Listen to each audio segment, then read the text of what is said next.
Hey folks, my name is Owen Woodgate. I am the director of an accountancy firm called Tax for Actors.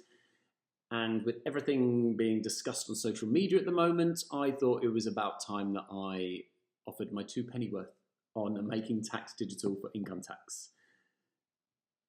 Let me start by saying a lot of the information already out there is excellent. I think a lot of comments made by other accountants are absolutely spot on. So I'm not going to trudge through a lot of the nitty gritty because I think a lot of it's correct and it's out there for you to see. I'm just going to add a couple of extra bits in my opinion that maybe will change your perspective on this.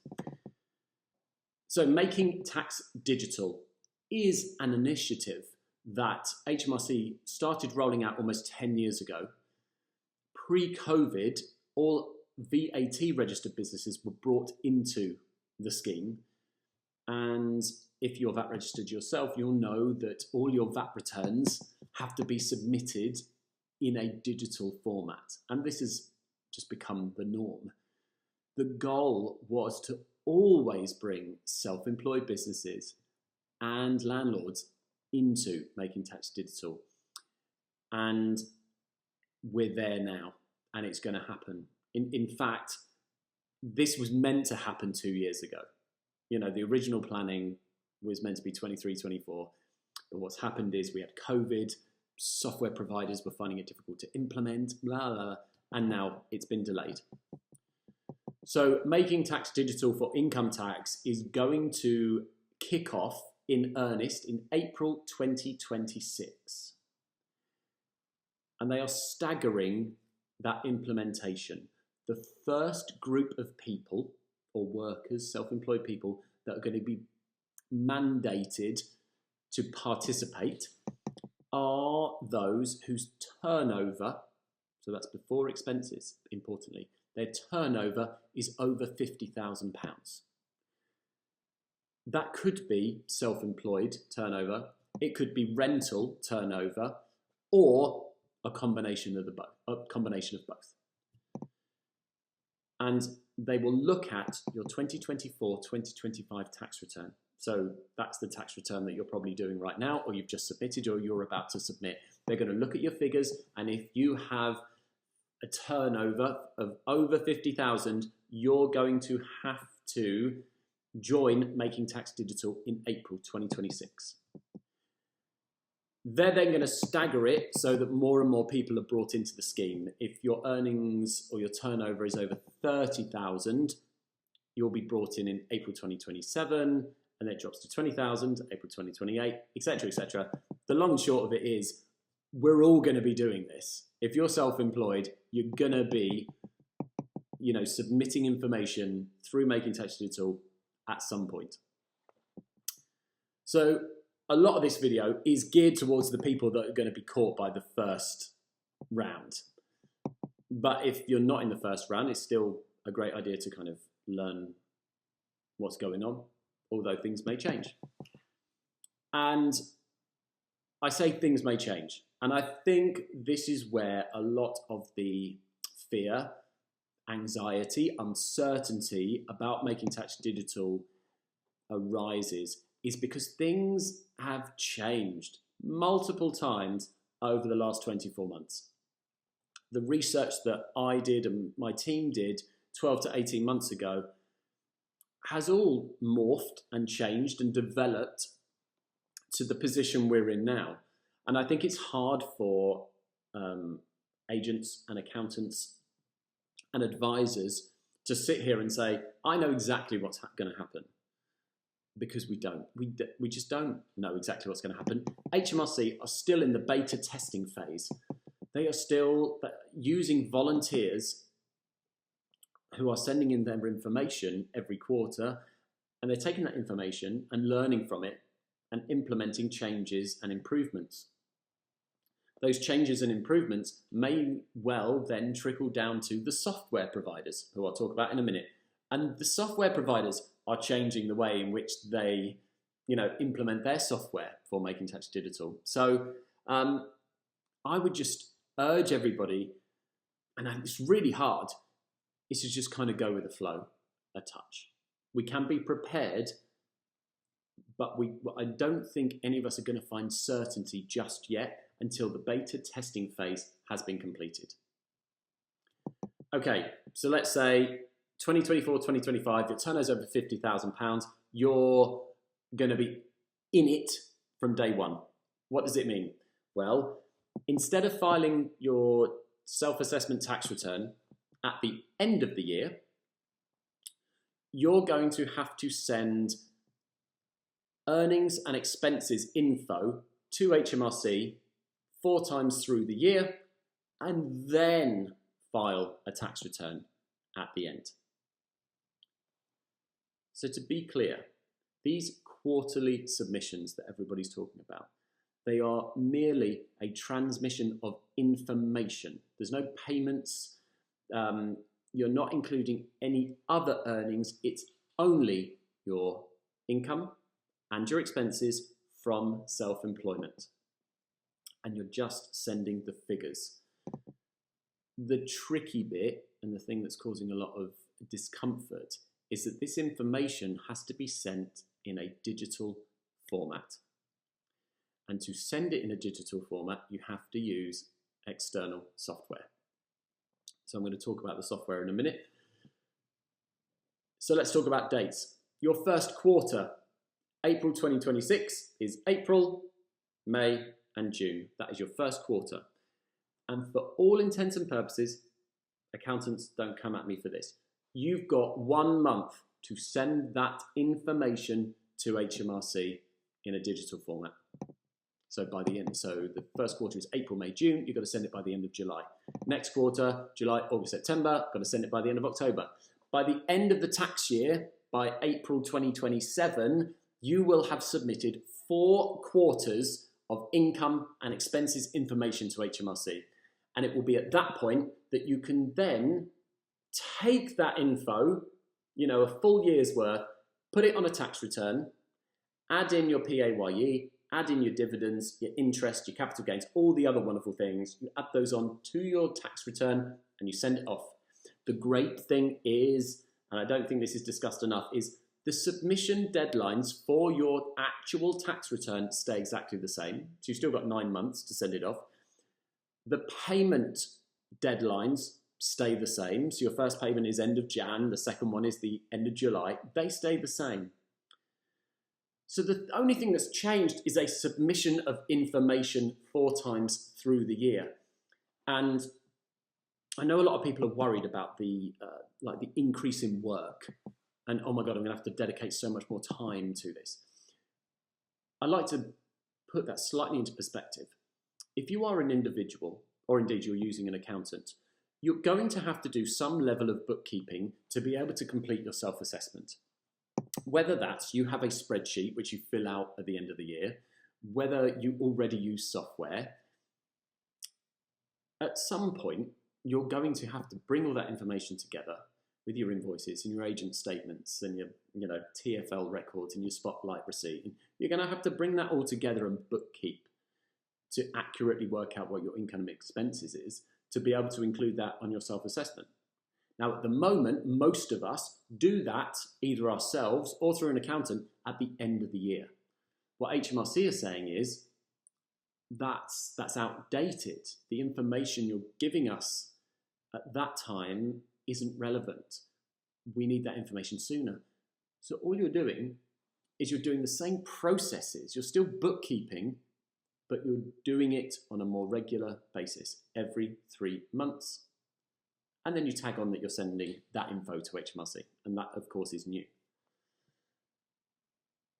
But by the end of the year, you will have done your bookkeeping. When you get to the end of the year to send off your tax return, you've got no further bookkeeping to do. Like your self-employed records are done. So I would suggest that whilst it is more work, it's proportionately not. We're not saying it's 4 times the amount of work. It's probably double, the amount of time that you spend, maybe. So those are the submissions.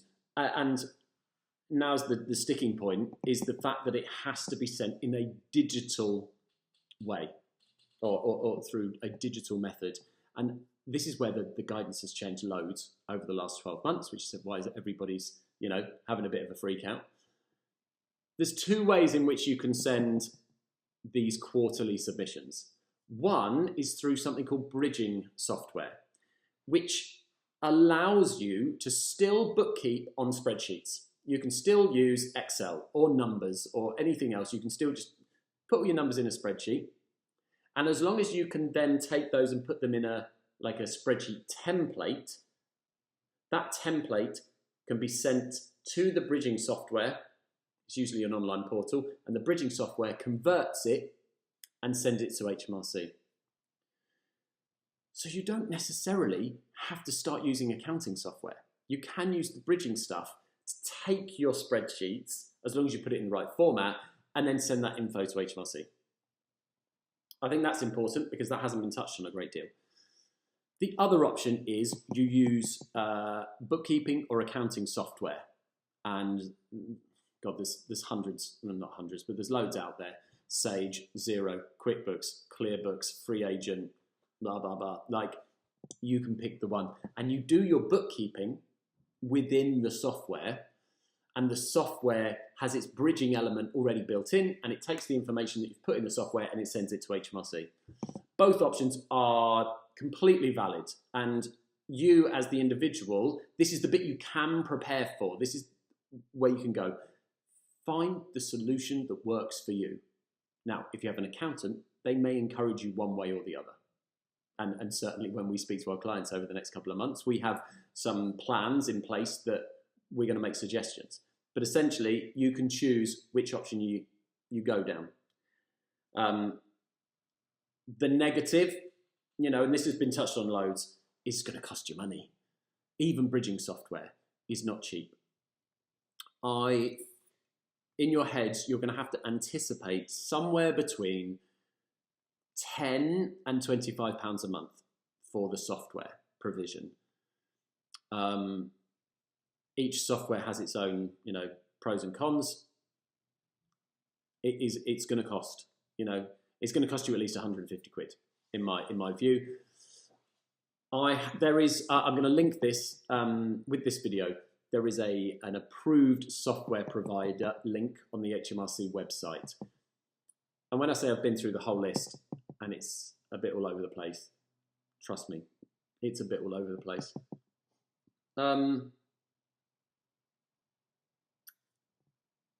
Another criticism or another point that came up in the videos that I've watched is that there is not one piece of software that allows you to make these 4 quarterly submissions and then also file your tax return.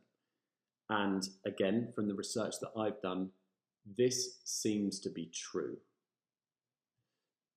A lot of the packages advertise self-assessment tax return as though you can submit the tax return through the software, but when you actually delve into it, what they're saying is we can provide you the figures to fill out your tax return. So here's where we're going to have to just go with the flow just a little bit. We've got to wait until HMRC finish the beta testing to then provide the software providers with the information they need, and then the software providers can create packages that allow you to do it all in one go. At the moment, I just don't think it's possible. And I think the problem is no one is yet to be in a position that they can send a Making Tax Digital self-assessment tax return because the beta testing phase hasn't finished. So we just got to all sit back, let them do their stuff, and we will hopefully be presented with solutions. So from the takeaway is, spend your energy researching software for the 4 submissions with an eye on being able to submit the tax return, but maybe that bit's not going to be confirmed just yet. Your accountant is not in the same position as you. We already have software that can handle both. And speaking to software providers and their sales teams, there is definitely something going on there. If I'm being brutally honest, I already have software that can make the 4 submissions and make the full self-assessment tax return at the end built into my software. but this software is not available to the general public, which I don't know how I feel about this. It seems slightly exclusive, and it's encouraging people to get accountants, which of course I'm very happy about, but the ethics of it, I'm not so sure. So I'm hoping that this changes over the next 6 months, and software providers will come out with solutions to this. So at the moment, I think a lot of the fear and the worry comes out of the fact that there's just so many changes, we just don't know. The guidance changes. I also note that people were talking about multi-hyphenated businesses, you know, actor, personal trainer, workshop provider, dog walker, etc., etc. And from the accountant's words that I've heard already on videos is they're absolutely right. If you think they're two separate businesses, then you should have two separate sets of accounts. You know, actor, personal trainer. You should definitely separate those. Actor, workshop leader, bit of dog walking. If acting's the main focus, just stick it all in one page. You know, you don't need to complicate matters. But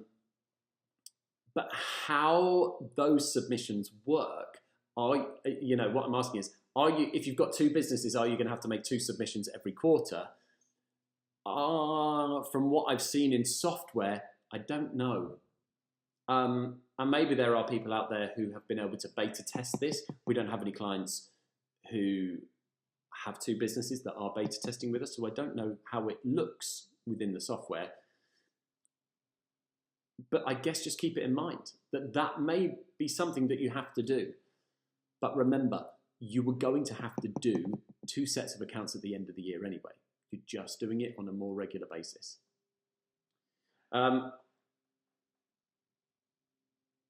That's it from me. I don't know whether I've added anything to the discussion or not. If you're a Tax for Actors client sitting there going, yeah, but how's this going to work, Owen? Well, we're going to be in touch over the next kind of 4 weeks, and anybody that's falling into the first group of people, the ones that were affected in April, we are going to communicate how that's going to change with suggestions and provision of software, etc., etc. If you are in any way unsure, I would go and speak to your accountant, whether that's us or other theatrical-based accountants.